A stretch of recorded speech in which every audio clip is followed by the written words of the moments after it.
सुन रे खेला माई अपना दामाद के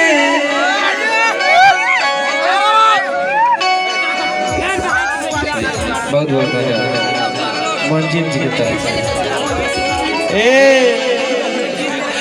कि रोजो निकल जाला झोरा झूरी लाद के सुन रे खेला माई अपना दामाद के आ कोइले बातंग बड़ी मोर की लगावाना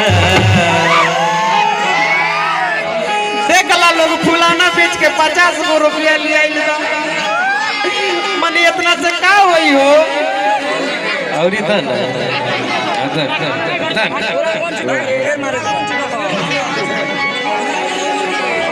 अरे माई रे जमाई तोर बेचेला फुलावाना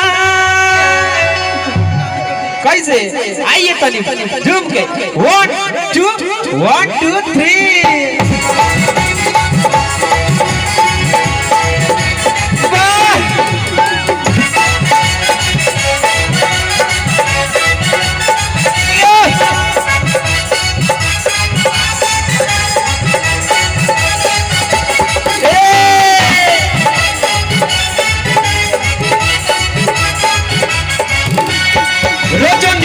लाद के सुन रे खेला माई अपना दामाद के रोजो निकल जाला झोरा झूरी लाद के सुन रे खेला माई अपना दामाद के पहले बातंग बड़ी मोर की लगावाना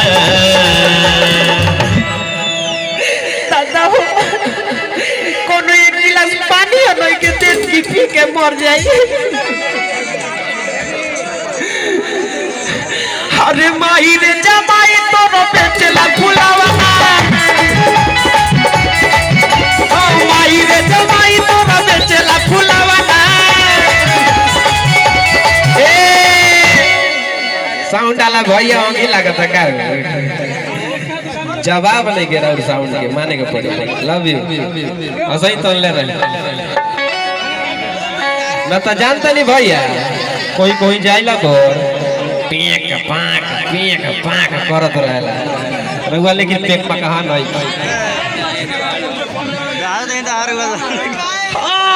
रोजो निकल जाला झोरा झूरी लाद के सुन रे खेला माई अपना दामाद के आ कोइले बातंग बड़ी मोर की लगावाना अरे माई रे जमाई तोर बेचला फुलावाना ओ माई रे जमाई तोर बेचला फुलावाना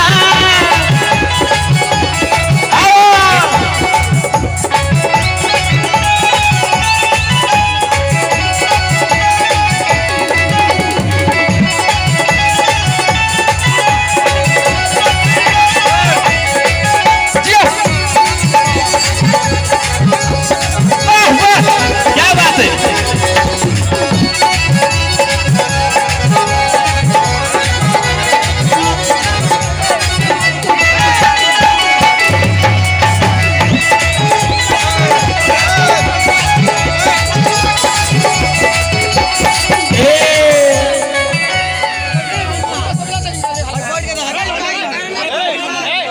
हेलो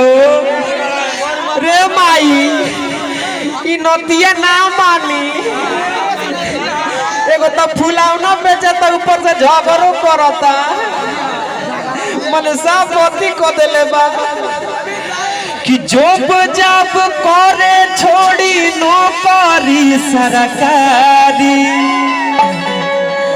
अब बोली तो देवेला काटल बिकिन के गाड़ी देता रह सब अपने कि जॉब जब करे छोड़ी करे नौकरी सरकारी अब बोली तो देवेला काटल गाड़ी जॉब जब करे छोड़ी नौकरी सरकारी बोली तो देवेला काटल गाड़ी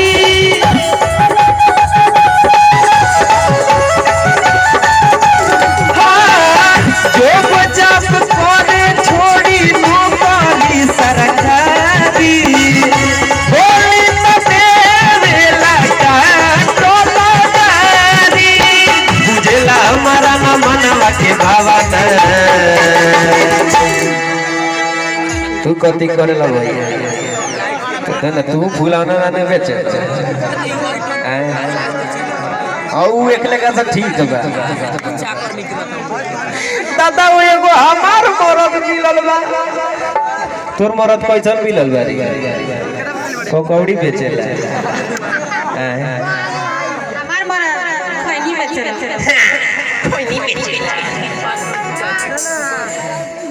पिया खैनी खा के डाले तब बेचैनी धरे एकर मरद खैनी बेचेला बेचैनी धरेला एकरा ना धरेला आदत हो गइल बा बाप रे बाप खैनी के बाजार ई साला वैसन बीमारी हो कि बढ़िया बढ़िया लोग के भिखारी बना देवेला।